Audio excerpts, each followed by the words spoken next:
কবিতার নাম আছড়ে পড়েও।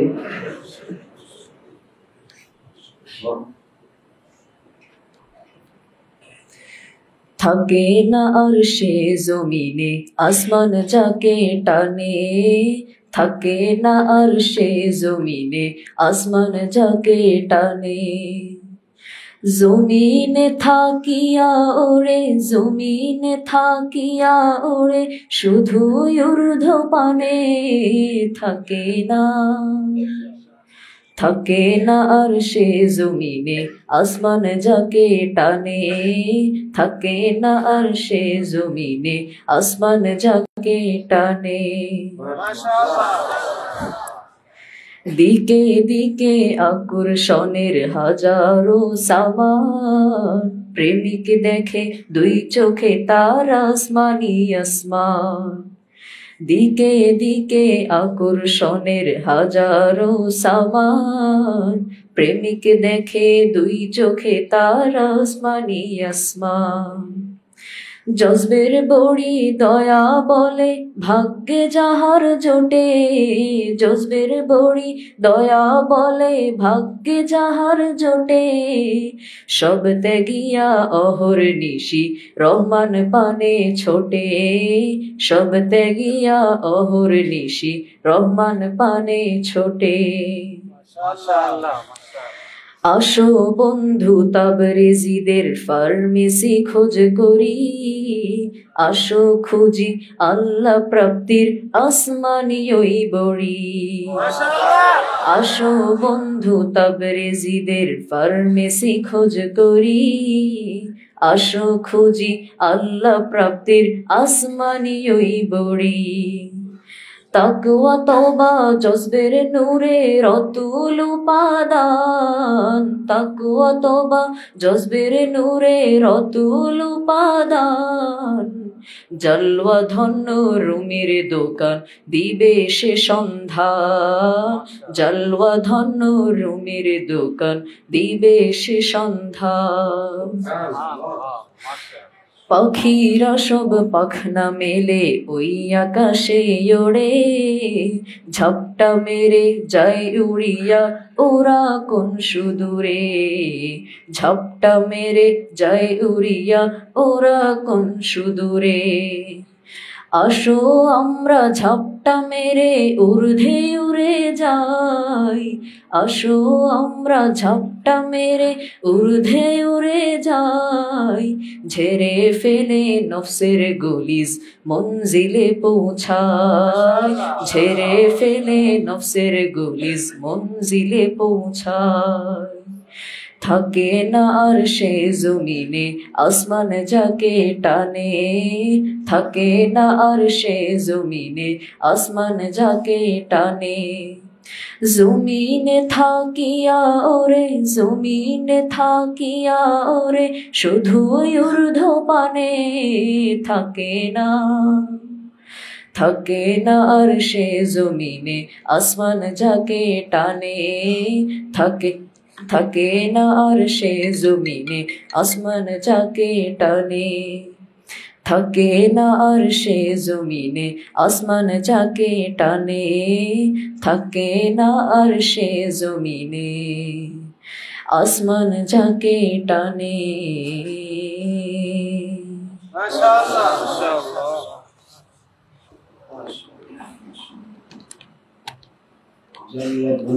রুমির দোকান মাশাআল্লাহ।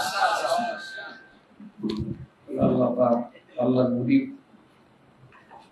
দরবার, আল্লাহ নবীর শরাবখানা, আল্লাহ নবীর আস্তানা, সেটা হলো রুমির দোকান।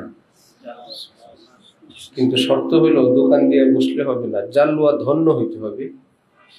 হক্কানি কোন কামেল আল্লাহওয়ালার জাল্লুয়া ধন্য দোকান, যেই দোকানে আল্লাহ পাকের জাল্লুয়া বর্ষণ হয়, নূর বর্ষণ হয়, অর্থাৎ যে সিরাতুল মুস্তাকিমের উপর আছে, তাকওয়ার উপর, দ্বীনের উপর আছে, আল্লাহর মহব্বত মারিফত বিতরণ করে, এইরকম কোন দোকানে। মাশাআল্লাহ। আর কেউ শুনে না, ভুলে গেছে সব। চলো نحمده ونصلي على رسوله الكريم أما بعد فأعوذ بالله من الشيطان الرجيم بسم الله الرحمن الرحيم ألم يعلم بأن الله يرى وقال تعالى وهو معكم أينما كنتم صدق الله مولانا العظيم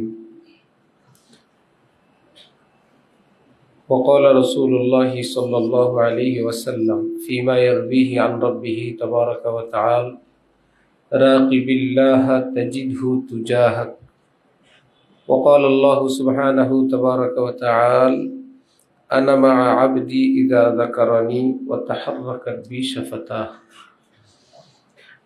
أو كما قال النبي عليه الصلاة والسلام আল্লাহ পাক রব্বুল আলামিন আমাদেরকে এই পৃথিবীতে প্রেরণ করেছেন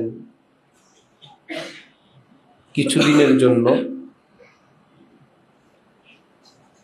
আবার পরকালে আমাদের বিশাল বড় বিষয়াদি সেখানে আছে। দুনিয়াতে পাঠাইলেন পরকালের জন্য, আখিরাতের জন্য প্রস্তুতি নেয়ার জন্য।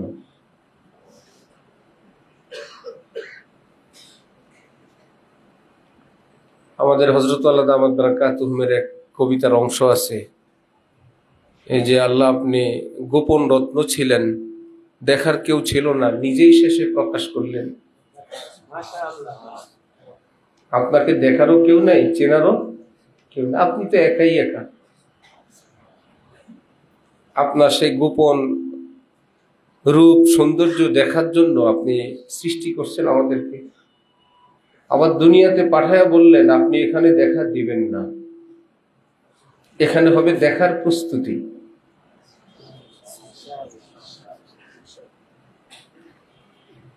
এখানে কিছু দেখা যাবে আড়ালে আপনারে। হযরতের আরেক কবিতা আছে যে গাছ গাছালিতে ফুল ফলে পৃথিবীতে একটু একটু দেখি, আল্লাহ সূর্যের দিকে তাকাই তো আপনাকে একটু দেখি। তার মানে আপনার নূর এবং আপনার হাতের পরশ দেখি। আল্লাহু নূরুস সামাওয়াতি ওয়াল আরদ। আপনার কীর্তিকলাপ দেখি, আপনার ঘ্রাণ পাই, কিন্তু আপনাকে দেখি না, আপনাকে স্পর্শ করতে পারি না। ইন্নাকুম লান তারাউ রাব্বাকুম হাত্তা তামুতু। মৃত্যুর আগে কেউ কশ্চিনকালেও দেখতে পারবে না, মুসলিম শরীফের হাদিস। জান্নাতে সবাই দেখবে। সাহাবাই কেরাম বললেন তাহলে আল্লাহকে দেখার জন্য সেখানে ধাক্কাধাক্কি হবে না, সবাই দেখতে চাইবে। তখন নবীজি বললেন কেন, সূর্য দেখার জন্য কারো কি ধাক্কাধাক্কি করতে হয়? সূর্য নিজের জায়গায় থাকে, সবাই নিজ নিজ জায়গা থেকে দেখতে থাকে। সব জান্নাতীরা জান্নাত থেকে এক আল্লাহকে সরাসরি দেখতে থাকবে।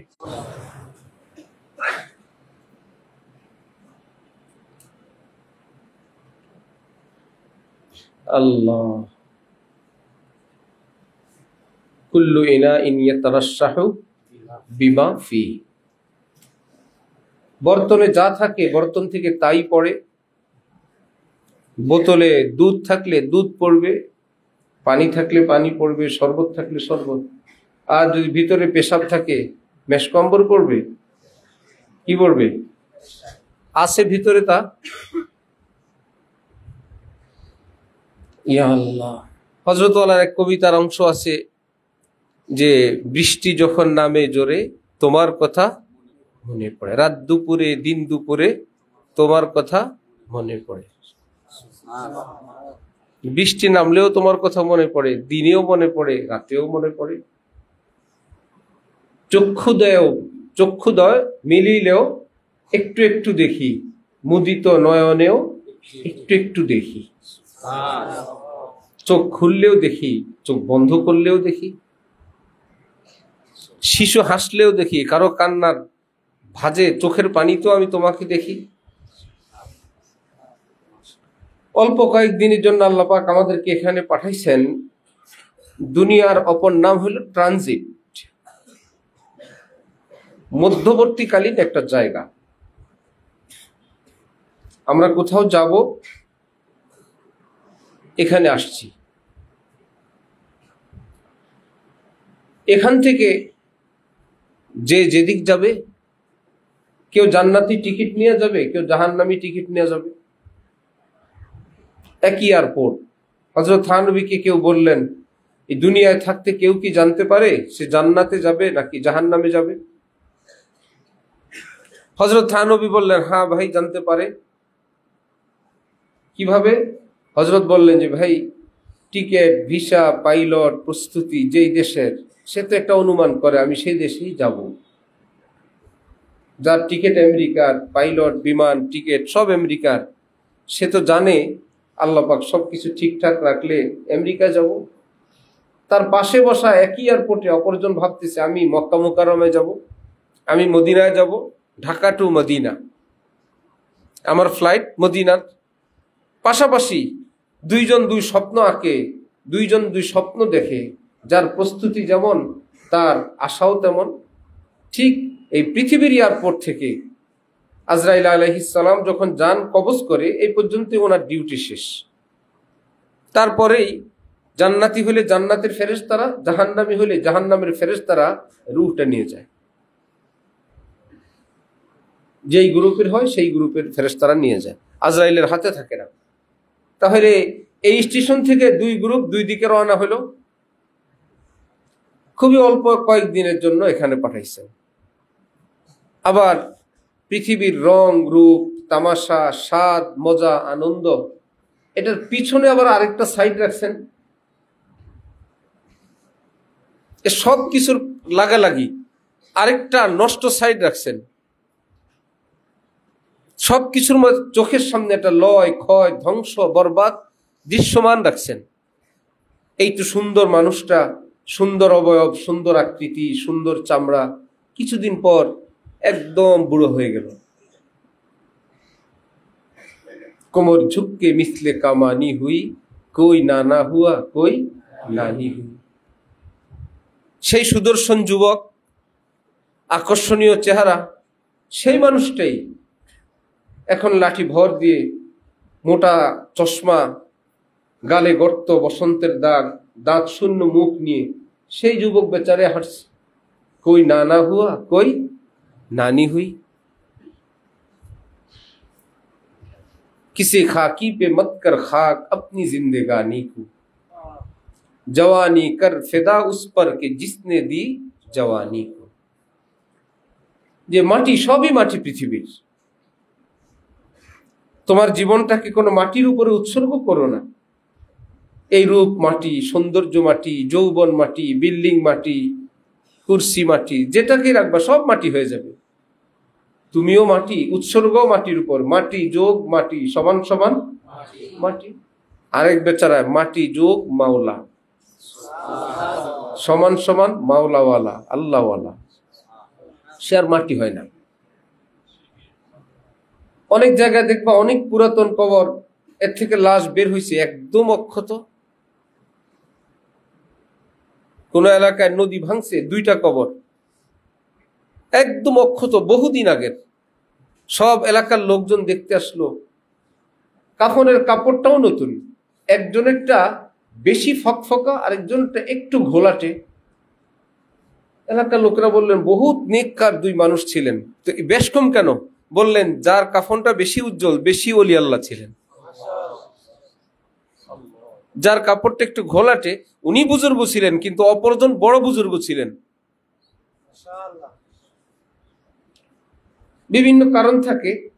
এর একটা কারণ হলো, কেউ যদি রাসূল সাল্লাল্লাহু আলাইহি ওয়াসাল্লামকে স্বপ্নে দেখে কারো আকৃতিতে, যে আমি দেখলাম নবীজি আসছেন, আমি দৌড়ে গেলাম, হ্যাঁ সাহাবাই কেরাম বসা, সবাই বলছি ইনি আবু বকর, ওমর, বা যে কোনো দৃশ্য, আর ইনি নবীজি, কিন্তু নবীজিকে দেখলাম অমুক হুজুরের চেহারায়, অমুক মানুষটার চেহারা ঠিক ওনার মতন, কিন্তু স্বপ্ন যোগে আমার অন্তরে শ্রদ্ধা, ভক্তি, সন্দেহাতীত ভাবে আমি জানতেছিলাম উনি নবী। কিন্তু আকৃতি দেখলাম কোন একজন মানুষের মতন। এবার যার মতো দেখবে ওই বুজুর্গের জন্য সুসংবাদ হইল, তার দেহ কবরের মাটি খাবে না।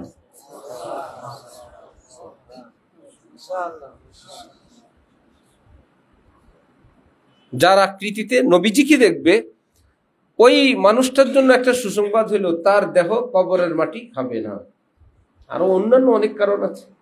এটা হযরত ওয়ালা করাচি একবার বলছিলেন, ইনশাআল্লাহ আমার দেহ কবর মাটি খাবে না। বহু মানুষ রাসূল সাল্লাল্লাহু আলাইহি ওয়াসাল্লামকে স্বপ্নে দেখছেন। তো দুনিয়ার সবই মাটি ভাই।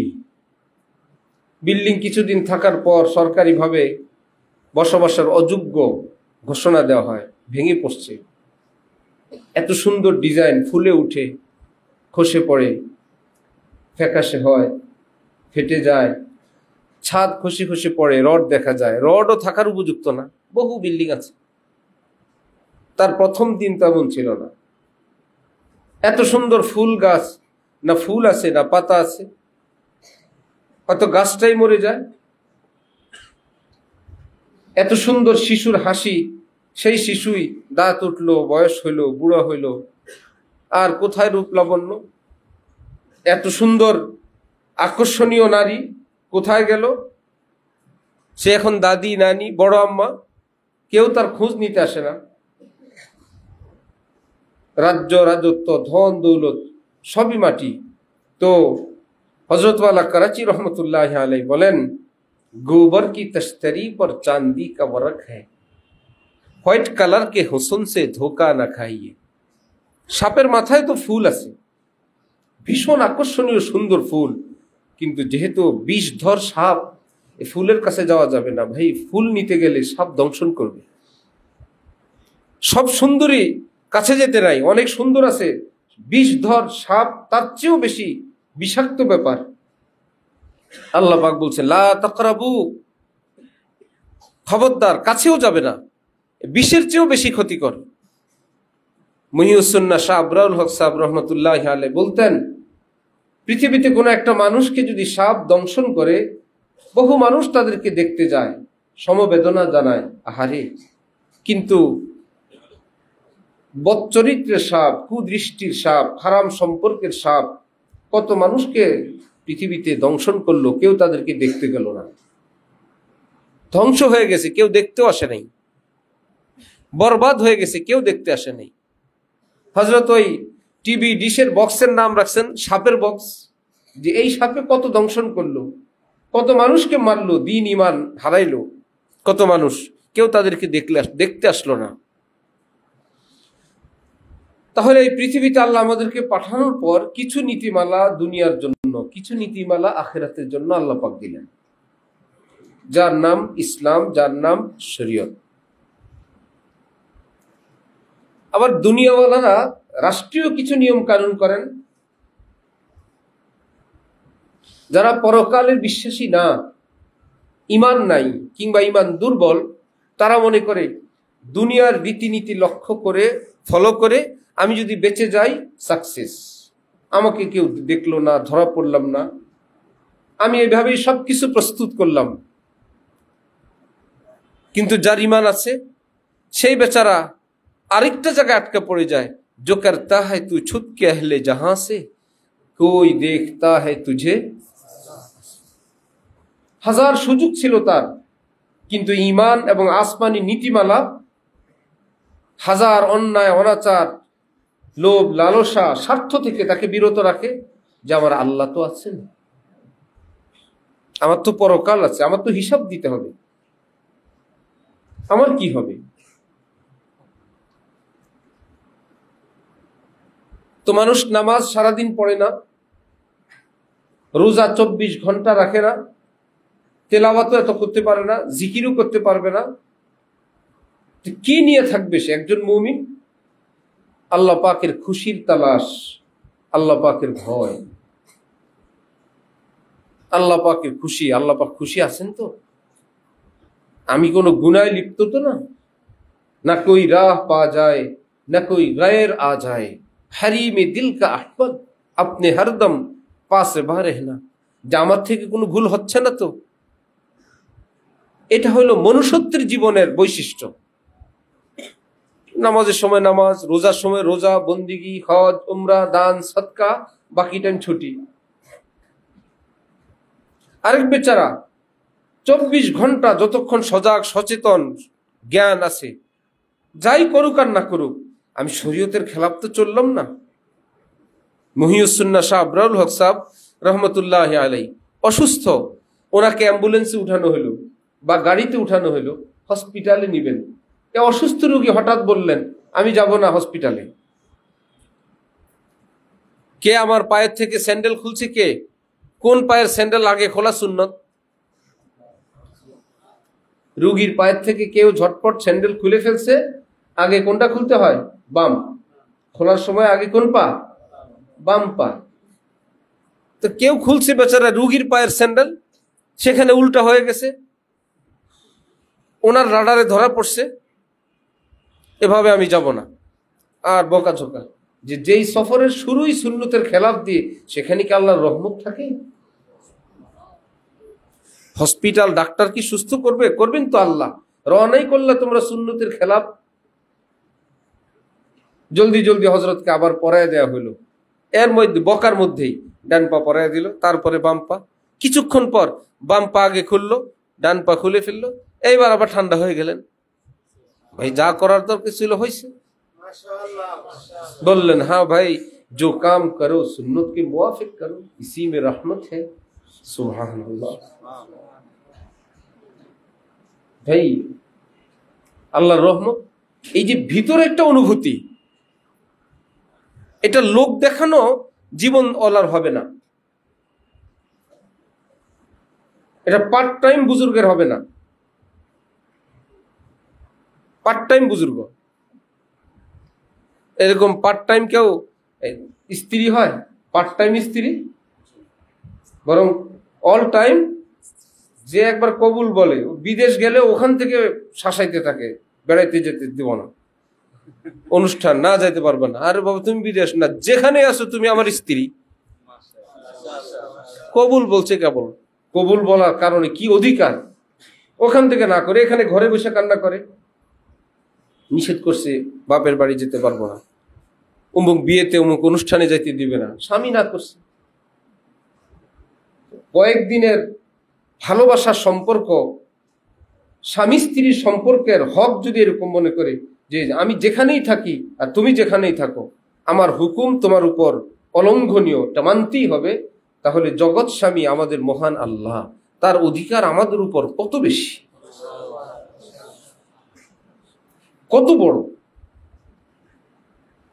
এবং সেই স্বামী কিছুই করার নাই, জীবন সঙ্গী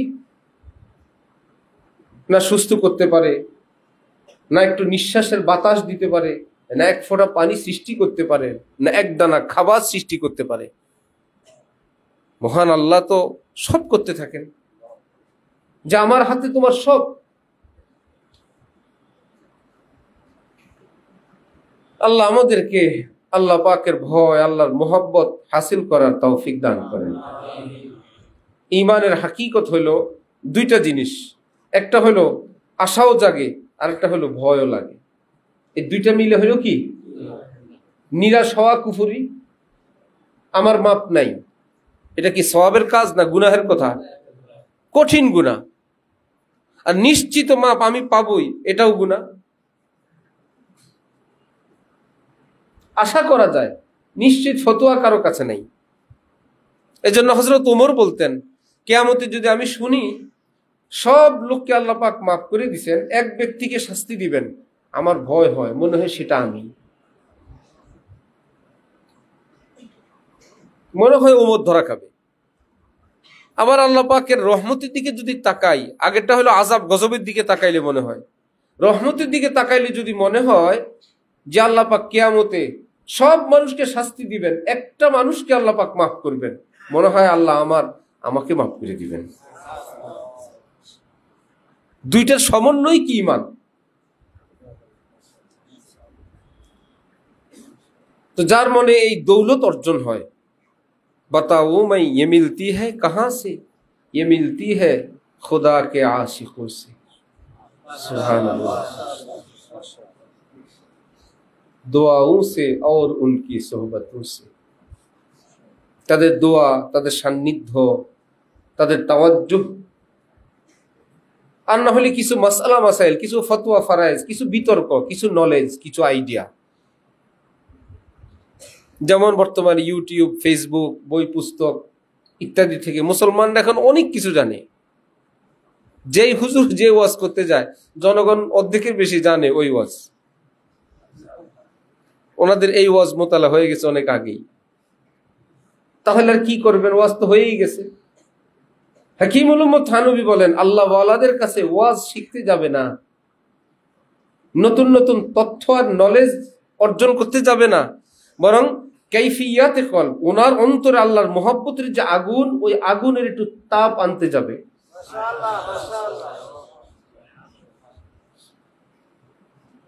এবার সেটা বিনা বয়ানও হতে পারে, সাক্ষাতে হইতে পারে, মেহমানদারিতে হইতে পারে, রাগ ধমকে হইতে পারে, আরেকজনকে শাসন করলে অপরজনের হইতে পারে, চোখে চোখে হইতে পারে। গো মেরা ওয়াদায়ে বয়ান নেহি, করাচি হযরতের এক ছন্দ আছে যে আমার ওয়াদা, বয়ানের কোনো ওয়াদা নেই, মুঝসে মিলনা ভি কিয়া বয়ান নেই। আমার সঙ্গে সাক্ষাৎ কি সেটা বয়ান না? আমার সঙ্গে তোমার দেখা হয়েছে। সাহাবাই কেরাম কি নবীর বয়ান শুনে সাহাবি, না সাক্ষাতে সাহাবি?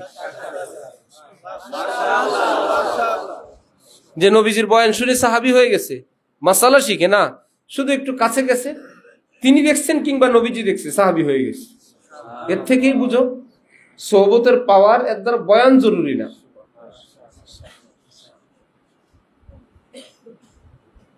বয়ান একটাই চলছে, মুহিউদ্দিন সুন্নাহ শাহ আবরারুল হক সাহেবের বয়ান খুব কাছাকাছি আইটেমের হইতো, কিন্তু অধিকাংশ বয়ান সুন্নতের উপর বয়ান, তাও নির্দিষ্ট।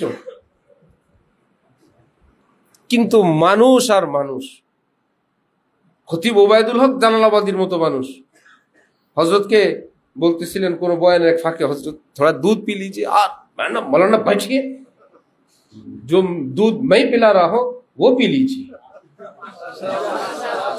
যে দুধ আমি পান করাই সেটা পান করেন, আপনি আপনার দুধের বোতল নিয়ে আসেন, বসেন। যে খতিব ওবায়দুল হক জালালাবাদী শেখুল ইসলাম আল্লামা তকি উসমানী সাহেবের উস্তাদ, উনি দারুল উলুম করাচিতে শিক্ষক ছিলেন। বাইতুল মুকাররমের খতিব হযরত করাচির দারুল উলুম করাচির ওস্তাদ ছিলেন। সেই সময় তকি উসমানী সাহেব হুজুরের কাছে পড়ছেন। কত বড় বেটা! আর বাংলাদেশে অঘোষিত এক বাদশা ছিলেন উনি। প্রথম আলো একবার নবীজির শানে বেয়াদবি করছে, সারা দেশ আগুন, ভাবছে এই বেটা আত্মমুক্তি নেই, গিয়া হুজুরের পায়ে পড়ে গেছে। ওবায়দুল হক সাহেবের পায়ে পড়ে পরের দিন পত্রিকা আসছে, উনি হুজুরের কাছে গিয়ে মাপ চাইছেন, ঠিক আছে তওবা করছে, চলো দেশ ঠান্ডা হয়ে গেছে। এই দুষ্ট আজকের দুষ্ট না, বহুত পুরান দুষ্ট, আগে থেকেই আছে না। কোন লোক ডিম গুনতেছিল এক হালি হালি, পরে কয়টা শুরু করছে? 3টা। দাদা নাতি, নাতি বলল দাদা 3টা, বললো মাথা ঠিক নাই, অনেকক্ষণ যাবৎ গুনতে গুনতে গুনতে এখন 3টা দেয় না 4টা দেয়, মাথা ঠিক নাই। নাতি বলল ব্যাঠিক অবস্থায় 5টা তো একবারও আসে নাই, হয়তো 4 অথবা কি 3, সবই এক হালি, 4এও এক হালি, 3এও। কখনো ভুলে তো দাদা দেখলাম না 5টা তো আসে নাই। বললো মাথা খারাপ হয়েছে? এত খারাপ হয়নি। এটাকে কি বলে? যাতে মাতাল তালে ঠিক। একটা গল্প শুনো, তাহলে ঠিক হয়ে যাবে। ডাক্তার কোন এলাকায় 500 টাকা ভিজিট, রোগী সুস্থ না হলে 1000 টাকা ফেরত। এক রোগী গিয়ে বলল আমার সমস্যা, আগে 500। কি সমস্যা? বললো আমি জিহ্বায় যত কিছুই খাই, কোনো কিছু আমি অনুভব করতে পারি না, এটা কি জিনিস, ভালো মন্দ সব এক স্বাদ, ঘ্রাণ, গন্ধ আমি কিছুই টের পাই না। উনি 500 টাকা নিয়ে চিকিৎসা করাইছেন, শোয়া রাখছেন, ভালো হইলেই তো যাবে, না হইলে তো 1000 টাকা নিয়ে যাবে ওই লোক। ওই লোক ভাবছে আজকে যত কিছু খাওয়া, আমি বলবো কি করে না, টের পাই না। কম্পাউন্ডার সহযোগীকে বললো, এই 43 নম্বর বোতল থেকে এক মুখা খাওয়া তো। সহকারী এসে আবার হা করেন, বোতল থেকে 1 চামচ পরিমাণ মুখে দিলেই চিৎকার শুরু করছে, গোবর গোবর। তাহলে টের পাইলো না? সে তো বলছে কিছুই টের পায় না, তাহলে তো বোঝা গেল জিব্বা কি হয়েছে, ভালো হয়েছে, যাও টাকা। তার উদ্দেশ্য ছিল 500 দিয়ে 1000 নিবে। অনেকদিন পরে আসছে, তার তো আরো ক্ষোভ। এইবার ভাবছি এইবার খাওয়ার কোনো কিছু বলা যাবে না। এইবার এসে বলে আমার স্মৃতি শক্তি একদম শেষ, কোনো কিছুই মনে থাকে না। আধা ঘন্টা আগের কথা মনে নাই, সকালেরটা মনে থাকে না, একটু আগে বললে একটু পরে মনে থাকে না, একদম জিরো, মেমোরি লস।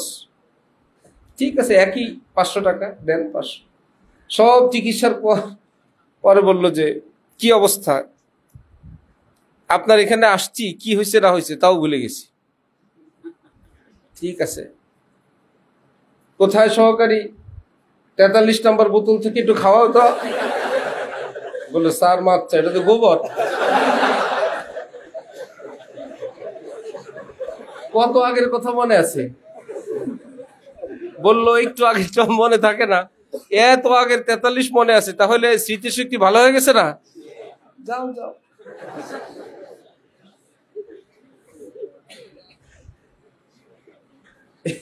এইবার বেচারা তো মোটেই যে কোনোটা দিয়ে পারা যায় না, আবার আসছে, আবার ছদ্মবেশে নতুন করে আসছে। আজকে হইলো তার চোখে দেখে না সে কিছু। ড্রপ দিছে 500 টাকা নিয়ে, যতই চিকিৎসা সহায় রাখছে, আজকে ডাক্তারের ফেল, কোনো কিছুতেই দেখাইতে পারে না। ডাক্তার সাহেব বললো ঠিক আছে, কথা অনুযায়ী কাজ, এই যে নিয়ে যান 1000 টাকা ফেরত। এখন রোগী টাকাটা হাতে নিয়ে ভালো করে দেখে বলে, স্যার এটা তো 500 টাকার নোট। কি বাবা তুমি কেমনে দেখলা? কই যে স্যার 500 লেখা, কে দেখ দাও টাকা। চোখ তো ভালো হয়ে গেছে। এটা চাইছিলাম বলতে, যাতে মাতাল তাহলে ঠিক। বাহান করছিল, বাহান।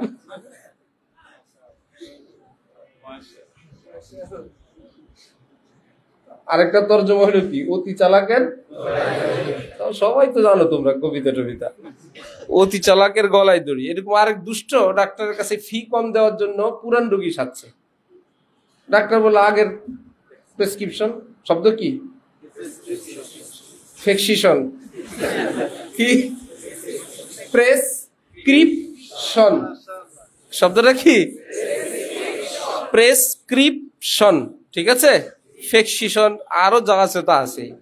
ফেক্সিশন, অনেক কিছু শুনছি জীবনে। ক্যান্টনমেন্টের মতন, ক্যান্টনমেন্ট শব্দ কি? ক্যান্টনমেন্ট, হ্যাঁ, টল না। আচ্ছা, ডাক্তার সাহেব বললো যে কোথায় পুরাতন প্রেসক্রিপশন? স্যার ভুলে রেখে আসছি। উদ্দেশ্য, আমি আপনার পুরাতন রোগী, নতুন রোগীর ফি 1000, নতুন রোগী পুরাতনের কত 500 মনে করো। এই 500 টাকা কম দেওয়ার জন্য ভাবছে একটা ওষুধ নিয়ে যাই। বড় ডাক্তার আরো চালাক, সে প্রেসক্রিপশনে লিখে দিছে আগের ওষুধ আরো 1 সপ্তাহ চলিবে, 500 টাকা। এবার বাড়িতে রেখে আসছো না, বললো কোনো অসুবিধা নেই। আমি এরকম করে ডাক্তারের কাছে গেছি, কি লেখলো? ও প্রেসক্রিপশন লিখে দিছে স্বাভাবিক জীবন, 1000 টাকা ফি। বাচ্চাদের কারো নিয়ে গেছি সুস্থ আর কি, টেস্ট ফেস্ট করে লিখে দিছি কি স্বাভাবিক জীবন, ফিস, ওষুধ শেষ, তার ফি পুরো দিতে হয়েছে। তাহলে এরকম পাগল মাঝে মাঝে আমাদের দেশে বাইর হয়, ঠিক না? ওগুলো হলো কি জাতে মাতাল। আল্লাহ জালেমদেরকে হেদায়েত দান করেন। খতিব ওবায়দুল হক জালালাবাদীর মতো মানুষ ধমক খাইতেন যেই বুজুর্গের নিকট,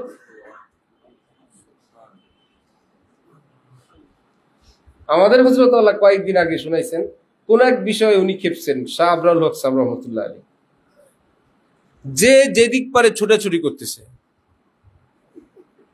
হযরত বলেন যে ভাই আমি পড়ছি শূন্যের মধ্যে, এই এখানে ঢুকে, আর আমি দিয়া বললাম মাওলানা দরজা খোলেন, ভিতরের থেকে কিশোরগঞ্জের হযরত মাওলানা আনোয়ার শাহ সাহেব, বহুত বড় বুজুর্গ, আথার আলী সাহেবের ছেলে, উনি অল্প একটু ফাঁকা করে হযরতকে চাই না এলে ভিতরে, ভালো না আপনি সব নষ্ট করবেন, দরজা আটকে চুপ।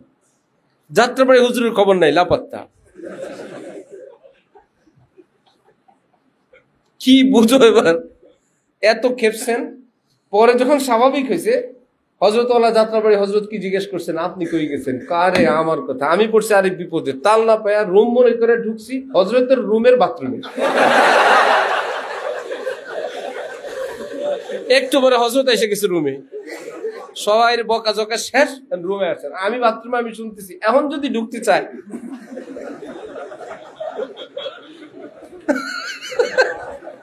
কি হবে? উনি বলেন আমি অনেকক্ষণ দাঁড়ায় থেকে একটু ফুকি দিয়ে দেখলাম আরেক দিক টাকা রয়েছে, আমি আসতে বাইরে চলে গেছি। বুঝো কে ওই লোকটা? এগুলো তো সব শোনা গল্প, চোখে দেখা শুনো। ধানমন্ডিতে হারদি হজরতের মজলিস হবে, এখন বয়ান, হজরত আসবেন রুম থেকে। রাস্তাঘাটে তোমরা ভিআইপি প্রটোকল মাঝে মাঝে দেখছো যে সব থমথমে, কেউ আসবে, প্রেসিডেন্ট, প্রধানমন্ত্রী, কি একটা অবস্থা। যত ঘনায় টাইম, দায়িত্বরত ব্যক্তিবর্গরা কতটা অ্যাটেনশন, চৌকান্না, রাস্তা পার হইতে দেয় না, কেউ নড়তে চড়তে দেয় না, এইরকম একটা অবস্থা। হারদি হজরত আসবেন, সবাই বসেন, যাত্রাবাড়ি হজরত হাঁটা দেখতেছেন। এর মধ্যে একজন দাঁড়াইছে, কি জানি বলবে, এখন বলার টাইম, একদম বসে আসবে, এর আগে উনি দেখতেছেন, ওই লোক আবার দাঁড়াইছে, একটা যে দিল ঠাস করে, কলিজা কি অবস্থা ওনার। আরেকটা দেখা গল্প শুনো, লাল মাটিয়া মাদ্রাসায় হারদি হজরত গেছেন, হঠাৎ হজরতের হুইল চেয়ারটা একটু ঘুরানো হইলো, হজরতের এক খলিফা দেখলাম পাখির মতো, চিলের মতন গিয়া একটা কাগজ ছিল, ওটা নিয়ে নিলেন। কি ব্যাপার? হজরত এখনই ধরবেন, ভাই মাদ্রাসার মাঠে কাগজ পড়া, কোনো ইহতিমাম নেই। যেই কাগজে কোরআনে পাক, হাদিসে পাক লেখা হয়, সেটা পায়ের বরাবর, জুতার বরাবর মাঠের মধ্যে পড়ে আছে। কিসের মাদ্রাসা? ধরবেন এই নিয়া। ওই বেচারা তো জানেন, হুইল চেয়ারটা একটু যেদিক ফিরাইলে ওই বেচারা দেখছে সামনে কি আছে, কাগজ, ধরা খায়নি। কে তিনি? শুধু দিন তারিখ ঠিক হইতো, যে হজরত আসার তারিখ ঠিক হইছে। সম্ভাব্য যে সমস্ত মাদ্রাসায় হজরতের যাওয়ার সম্ভাবনা আছে, কাউকে জিজ্ঞেস করতেন না। শিডিউল অমুক জায়গায় এই বেলায় হজরত বলতেন, আমাকে অমুক মাদ্রাসায় নিয়ে চলো, দেখে আসি খলিফা সাহেবের অবস্থা। শুধু ওনার দিন তারিখ ঠিক হলে মাদ্রাসার ধোয়া মোছা, রং দেওয়া সব চলা শুরু হয়ে গেছে। ভাই সাফ সুতরা করো, ভাই কাগজের ঝুড়ি আলাদা বানাও, এটা লেখা রাখো, এটা কাগজের ঝুড়ি, এটা ময়লার ঝুড়ি, কাগজ আর ময়লা এক জায়গায় না পড়ে। ওয়াশরুম সাফ করো, শ্যাওলা না থাকে, ময়লা না থাকে, কার্পেট পাল্টাও। বলো, এক নবীর উম্মতের যদি এই হাল হয়, এই ওয়াকার হয়, মুসলমানের অন্তরে যদি এই ইজ্জত এবং সম্মান, এই ভয় থাকে, তাহলে রাসূলুল্লাহ সাল্লাল্লাহু আলাইহি ওয়াসাল্লাম কি ছিলেন? এই ওনার এই অবস্থা থেকে বোঝা যায়। এক রিওয়ায়াতে আছে, হযরত ওমর ফারুক রাদিয়াল্লাহু তাআলা আনহু তার সাথী সঙ্গীদেরকে নিয়ে যাচ্ছেন। হঠাৎ কোন এক প্রয়োজনে হযরত ওমর হঠাৎ পিছনে তাকাইছেন, পিছনে যেই কয়েকজন সাথী সঙ্গী ছিল সব মাটিতে পড়ে গেছে। এতটা চমকে উঠছেন, এতটা ভয় পাইছেন, হযরত ওমরের নজরের ভয়ে সব পড়ে গেছে জমিনে। এটা সম্ভব? হারদি হজরতের ভয়ে যদি, কোথায় উনি, কে কোন রুমে, কে বাথরুমে। আরেকদিন তো শুনছি এক বাথরুমে ৩-৪ জন ঢুকে দাঁড়াইছে। ভাই জান বাঁচাও, পরেরটা পরে হবে। তাহলে হযরত ওমর তো ওমর। নবীজি মুস্কি হাসলেন একদিন হযরত ওমরকে দেখে, হযরত ওমর জিজ্ঞাসা করলেন, ইয়া রাসূলুল্লাহ, আপনি হাসতেছেন? ওমর, তোমাকে দেখলে শয়তান চলে যায়, তুমি এদিক দিয়ে গেলে শয়তান আরেক দিক দিয়ে যায়, দরকার নাই খামাখা। মুমিন আর মুনাফিকের বিচার তো তোমরা জানোই না, কি ইহুদি আর মুনাফিক। তো মুনাফিক তো বাহ্যিক, মুমিন বিচার আসছে ইহুদির পক্ষে, যেহেতু ঈমান দাবিদার।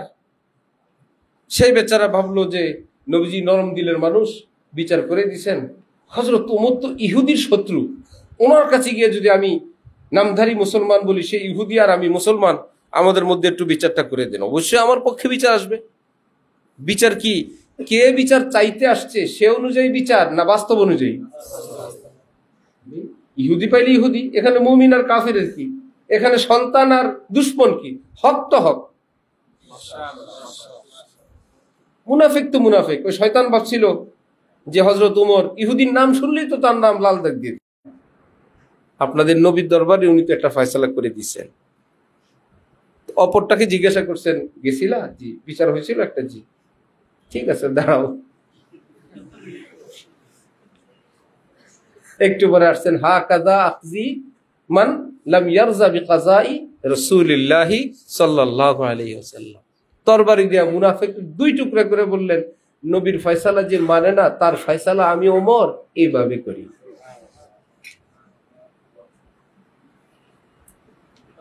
কি ওমর তিনি, কি রোগ তার! এই রোগ কি পোশাকের, গায়ের জোরে? তাকওয়া। হর কে তরসদ আজ হকো তাকওয়া গুজির। যে আল্লাহকে ভয় পায় তাকওয়ার উপর চলে। হর কে তরসদ আজ হকো তাকওয়া গুজির। তরসদ আজ ওয়ে জিন্ন ইনসো হর কি দিন। সমস্ত মাখলুকাত তাকে ভয় পাবে যদি সে আল্লাহকে ভয় পায়, তাকওয়ার উপর চলে। ছদ্মবেশে বসে থাকলো, কাঁপতে কাঁপতে শেষ। সে হাসে, তারপরও তার কাছে যাওয়া যায় না। আরে কি মুশকিল! আরেকজনে নিজেকে বেটা বানানোর জন্য গাল ভার করে রাখে, মানুষের পাত্তাই দেয়। কত বান ধরে, রোব বানায়। রোব কি বানানোর জিনিস না, এটা খোদা প্রদত্ত জিনিস। এটা গাল ভার করে রাখলে হয় না। আরেকজন হাজার ফ্রি হওয়ার চেষ্টা করে, তার প্রতি শ্রদ্ধা যায় না।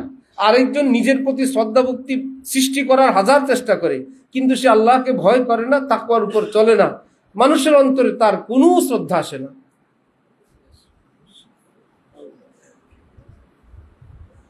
কি আর বলবো।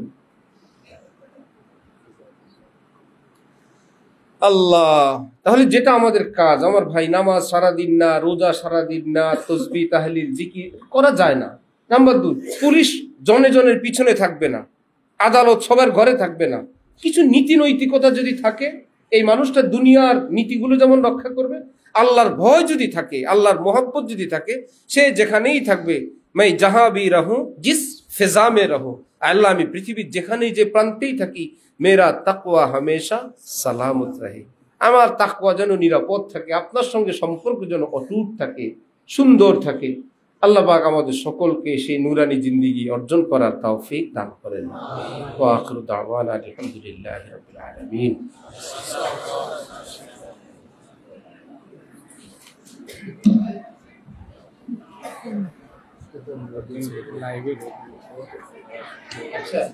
আচ্ছা ভাই, ভুলে গেছি আমি।